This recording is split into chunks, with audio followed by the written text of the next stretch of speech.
이제 화면에 좀 문구들을 제가 띄울 텐데요. 무엇과 관련된 문구들인지 한번 생각해 보십시오.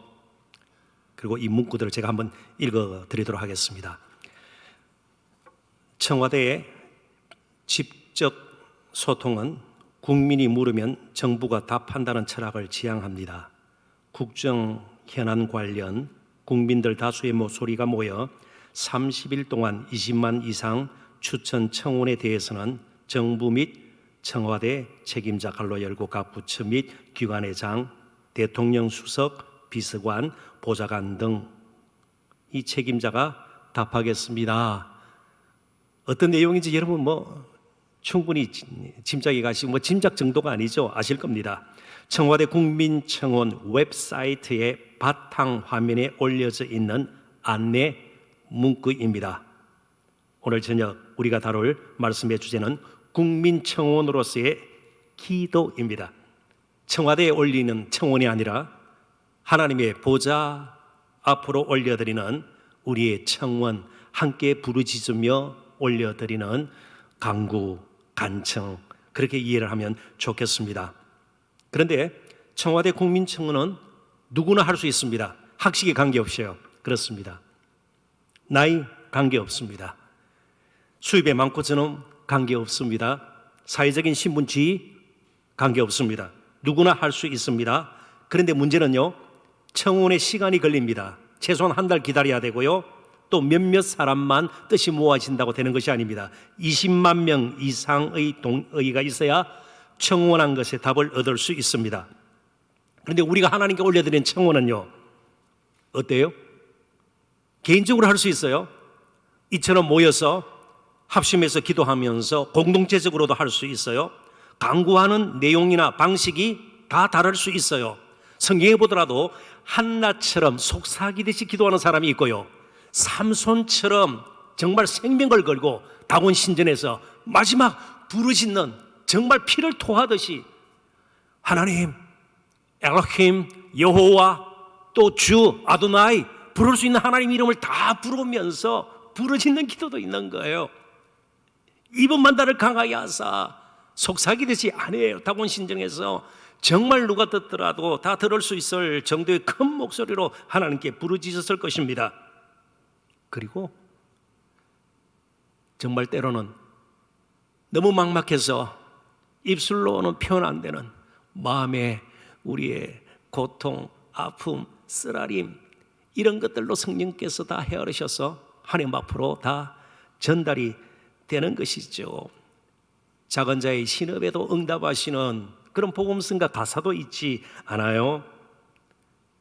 그런데 이 하나님께서는요, 우리의 간구 내용이나 방식이 다 다른 것처럼 응답하시는 방식도, 응답하는 때도 역시 다를 수 있음을 인정해야 돼요. 우리는 무조건 내가 기도 드렸으니 내 식대로 하나님께서 응답해 주시기를 원한다, 그렇지 않을 수도 있는 겁니다. 다만 우리가 확신할 것은 아무리 우리의 작은 문제라도 응답을 하시되 그 응답은 가장 우리 방식대로 우리의 시간에 맞추시지 않는다 할지라도 유익하고 복된 것임을 확신해야 합니다. 하나님께서 우리보다 훨씬 지혜로운 분이세요. 모든 것을 다 헤아리시고 판단하셔서 응답의 방식과 때를 하나님께서 정하세요. 그러면 우리가 할 수 있는 건요, 기도예요. 그리고 어떻게 응답의 결과가 우리에게 나타날지는 하나님께 맡겨야 됩니다. 기도는 그래서 맡김, 믿음으로 해야 되는 것이죠. 믿습니다, 내 뜻대로 이루어질 줄 믿습니다가 아니고 하나님 방식대로 하나님의 뜻에 맞게 가장 선하고 유익하게 우리에게 응답하실 것이다, 그걸 믿는 거예요. 그래서 기도는 그런 믿음을 가지고 하는 겁니다. 자, 3절 4절 좀 그런 생각을 마음에 염두에 두고 함께 보도록 하십시다. 제가 읽어봅니다. 야곱은 모태에서 그의 형의 발 뒤꿈치를 잡았고 또 힘으로는 하나님과 겨루어 천사와 겨루어 이기고 울며 그에게 간구하였으며 하나님은 베들에서 그를 만나셨고 거기에서 우리에게 말씀하셨나니. 참 야곱은 특이한 인물입니다. 평생 자신을 위해서라면 아무것도 아끼지 않는 삶을 살았습니다. 라헬, 외삼촌 라반의 딸 라헬을 사랑했기 때문에 속임을 당하기도 했죠. 그렇지만 그를 얻기 위해서 14년을 하루처럼 애를 쓰면서 수고를 다 했습니다. 아주 열심히 있는 사람이에요. 그런데 그 열심은 오직 자기만을 위한 열심, 이게 문제였습니다. 자기 중심적인 열심이었습니다. 아무튼 야곱은 자신의 유익을 위해서라면 수단과 방법을 가리지 않았습니다. 그래서 그의 삶의 모습을 뚜렷이 드러내는 단어가 있다면 그것이 겨룸입니다. 오늘도 겨룸. 겨루다가 이제는 하나님과 겨루게 되는 것이죠. 겨룸, 경쟁이에요. 심한 경쟁. 그래서 함께라는 말은 그에게는 아주 낯선 것이었습니다. 공동체 의식이라고는 찾아볼 수가 없는 겁니다. 그래서 어떻게든 혼자 안전을 위해서 종들 선물을 가지고 에서에게, 지금 이제 돌아가는 길이거든요, 고향으로, 베델로 말이죠. 그런데 가고 싶지 않은 거예요, 에서가 있기 때문에. 그래서 때를 나누어서 선물도 준비하고 가족들도 다 보내고 혼자 이제 야복 강가에 남게 되었습니다. 그런데 오늘 본문에 보면 야곱은 모태에서 그의 형의 발 뒤꿈치를 잡았고, 발 뒤꿈치를 잡다란 말은 쏘기다 혹은 남을 쏘겨 앞장을 서다, 그런 의미를 지니고 있습니다. 그러니까 이 야곱은 다른 사람이 자기보다 앞서는 것을 용납할 수 없는 사람이었습니다. 지극히 자기 집착에 빠져 있고 자기 중심적인 삶을 살았던 사람입니다. 혹은 또 발 뒤꿈치를 잡다, 그래서 어떤 영어 성경에는 밀쳐내다 해요. 다른 사람 밀쳐내고 그 자리를 차지하는 거예요.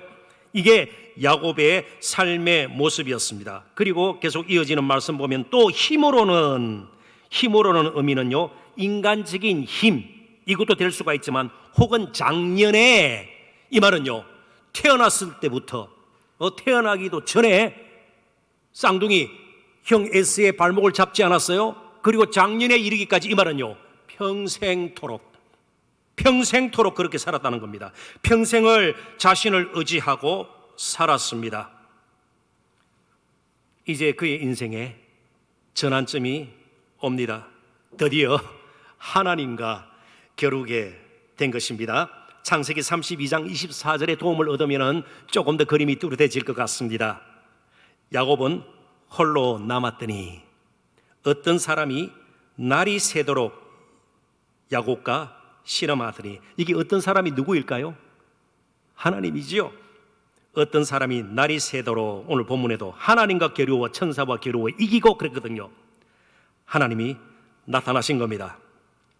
야곱은 처음 한밤중에 홀로 있는데 웬 낯선 남자가 자기에게로 오는 거예요. 직감적으로 어떻게 깨달았을까요? 에스가 보낸 사람이 나를 죽이러 오는가. 그에게는 에스 컴플렉스가 있었습니다. 이전에도 형을 속여서 형이 막 분노해가지고 말이죠, 자기를 죽이려고 하는 걸 낌새를 치고 외삼촌 라반 집으로 도망치지 않았어요? 그러니까 계속 에스 컴플렉스가 그에게 있었습니다. 그래서 기를 쓰고 잘못하면 내가 죽겠다, 온 힘을 다해서, 평생 그렇게 살아온 것처럼요, 정말 힘을 다해서 그와 싸웠습니다. 씨름했다. 창세기에는 그렇게 되어 있죠. 씨름 이러니까 무슨 장사 씨름대회 추석이나 설 명절 때 뭐 이런 거 아니에요. 혹은 또 예능 프로그램에 나와서 게임하고 이 정도가 아니에요. 생명이 걸린 거예요. 그러니까 뭐 얼마나 UFC 종합 격투기에 나와서 치고받고 이것도 아니에요. 생명이 걸린 거예요. 생명이 걸린 거요. 사투예요. 사투. 그러니까 뭐 씨름 이러니까 아주 점잖은 표현인데 죽기 살기로 그냥 붙들고 늘어진 겁니다. 자신이 쌓은 것을 조금이라도 빼앗기거나 잃어버리지 않으려는 야곱의 모습이 씨름 가운데도 나타났습니다. 오죽했으면 하나님께서 지실 정도로 가려고 해서요. 하나님께서 더 이상 싸우지 않으려고요. 아무튼 하나님은 잘 아셨습니다. 야곱의 삶에 있어서 가장 지금 해결돼야 될 문제는 에서와의 관계가 아니고 하나님과의 관계라는 것을 하나님은 아셨습니다. 사실 야곱의 삶에 있어서 가장 두려운 존재는 하나님이 아니었습니다. 자신이 속였던 형 에서였습니다. 하나님은 그가 자기 자신에게서 벗어나 이제는 언약의 족장으로 이스라엘, 거기서 12지파가 이제 만들어지고 유다 지파 가운데 바로 다윗의 자손 예수 그리스도가 오지 않아요. 언약의 전달자로, 보존자로, 언약을 담는 그릇으로 하나님께서는 그를 삼기를 원하셨습니다. 그러면 자기에게서 벗어나야 되는 것입니다. 그래서 하나님은 그런 야곱과 단판을 지으려고 오신 것입니다. 찾아오신 것입니다. 홀로 있는 야곱을 찾아오신 것입니다. 그런데 야곱에도 변화가 일어났어요. 처음에는 자기를 죽이려고 온 사람인 줄 알고 싸움을 시작했습니다. 그런데 계속 싸우는 가운데, 붙들고 늘어지는 가운데 상대가 누구임을 알았습니까? 하나님을 이제는 보게 된 겁니다. 하나님이라는 사실을 알게 되었습니다. 뭘 보면 알 수 있어요? 그가 씨름했던 장소를 이름을 뭘로 불렀죠? 버니엘, 하나님의 얼굴들, 하나님의 얼굴을 뵀다는 겁니다. 그러니까 야곱처럼 하나님의 얼굴을 그렇게 침을 튀기면 그런 침만 튀기게 했어요. 밤새 씨름했으니까요. 죽고 살기로 말이죠. 그래서 그를 놓아주지 않고 더 힘껏 붙들게 됩니다. 여기서 중요한 것은 붙드는 이유가 이제 달라진 겁니다. 이전에는요, 자기 힘으로 살기 위해서 붙들었지만 이제는 하나님 것을 발견하고 하나님 떠나시면 안 됩니다. 무슨 말이에요? 자기 힘으로 싸워서 살아남기 위해서 붙들었던 그 손이 이제는 자기 힘으로는 살 수 없는 하나님 앞에 선 자신의 모습을 발견을 하고 이제 하나님 떠나시면 안 됩니다. 나를 복 주셔야 합니다. 그래서 창세기 32장 26절에 보면 특별히 뒷부분, 내게 축복하지 아니하면 가게 하지 아니하겠나이다. 붙드는 이유가 달라진 겁니다. 처음에는 자기 스스로 살려고 붙들었고요, 나중에는요, 하나님이 도와주셔야 내가 살 수 있습니다. 나의 힘으로는 더 이상 살 수가 없습니다. 이제 이걸 정리하면 어떻게 되겠습니까? 우리가 하나님을 확신했다면 말씀을 통해서든 어떤 공동체의 도움을 통해서든 개인적으로 경건 시간에 하나님이 이런 분이시다 확신이 들면, 발견했다면 그때부터 이어져야 될 것이 무엇이에요? 붙드는 기도가 이제는 뒤따라야 된다는 겁니다. 내 힘으로는 살 수가 없는, 정말 하나님의 은혜, 능력, 도우심, 돌보심 외에는 내가 의지할 것이 없습니다. 말씀과 기도는 그래서 함께 가는 것이에요. 하나님을 발견했다면 우리는 하나님께 정말 끈질기게 붙들 필요가 있는 겁니다. 기도에 붙듦이 필요합니다. 간청해야 합니다. 예수님 당시에 정말 병치유함을 받기 위해서 부르짖었던 나병 환자들, 소경들을 보십시오. 그들이 부르짖으시던 근거가 무엇입니까? 예수님이 누구라는 것을 알았기 때문에. 그래서 뭐라고 외쳤어요? 다윗의 자손 예수여, 이 말은요, 메시아, 우리 구주 예수님, 우리를 고쳐주옵소서. 우리를 고쳐주옵소서. 이제 야곱은 하나님께서 인도하시는 길을 가게 됩니다. 홀로 걷지 않습니다. 그리고 에서를 만나게 됩니다. 하나님께서 에서의 마음을 다 변화시켜 놓았습니다. 이제 야곱은 이스라엘의 족장으로 살아가게 됩니다.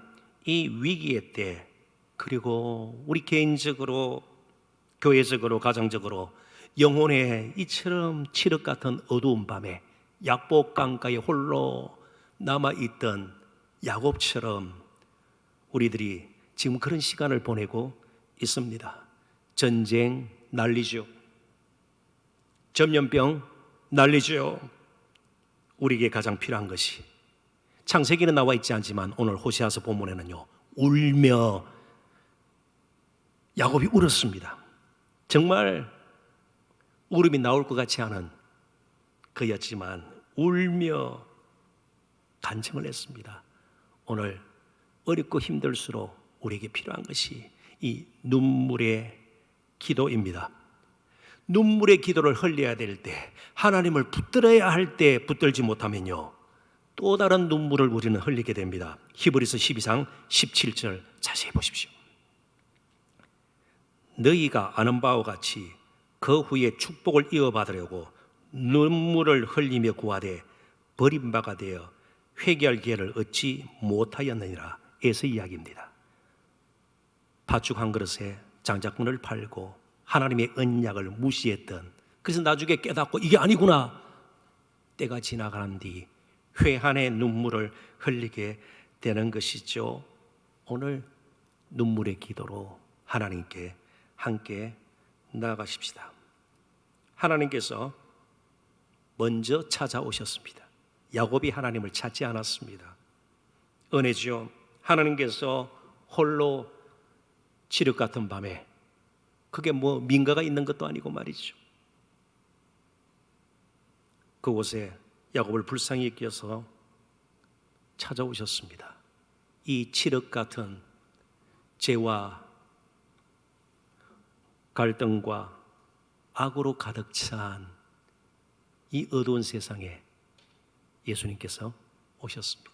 우리가 가장 힘든 어두운 영혼의 밤에, 여러 가지 병고의 밤에, 생활고의 밤에, 때로는 육신적으로 정신적으로 고통스러운 밤의 시간을 보내고 있을 때 주님은 가장 가까이 계십니다. 함께 그분을 붙들어야 합니다. 눈물로 간청해야 합니다. 이제 도와주옵소서. 그런데 그 주님, 우리에게 먼저 찾아오신 그 자비의 긍휼의 주님은요, 히브리서 5장 7절에 보니까 이렇게 그의 모습을 그려주고 있습니다. 그런 육체에 계실 때에 자기를 죽음에서 능히 구원하신 이에게 심한 통곡과 눈물로 간구와 소원을 올렸고 그의 경건하심으로 말미암아 들으심을 얻었느니라. 이 주님의 눈물의 성격이 무엇일까요? 자신의 성공을 위한 것일까요? 자신의 유익을 위한 것일까요? 자신의 안락함을 위한 것일까요? 그때 그렇게 기도하셨던 주님, 마지막 십자가에서도 정말 저들의 죄를 사하여 주옵소서. 그리고 지금도 보좌 우편에서 저와 여러분을 위해서 친히 기도하고 계신 우리 그 주님, 다시 한번 마음에 새겼으면 좋겠습니다. 이제 찾아오셔서 기도하게 하시고 이스라엘 되게 하셨던 하나님, 오늘도 우리로 하여금 하나님께로 돌아오기를 원하십니다. 바로 하나님의 집 베델로 돌아갔던 야곱처럼 이 세상에서 우리가 방황하고 정말 갈 데 없이 힘들고 의지할 데 없이 도움 없이 외로이 있을 때 찾아오신 그 주님으로 말미암아 그 주님의 이름을 또 의지하고 오늘 함께 하나님의 보좌 앞으로 담대히 나가시는 저와 여러분 되시기를 주님의 이름으로 축원합니다.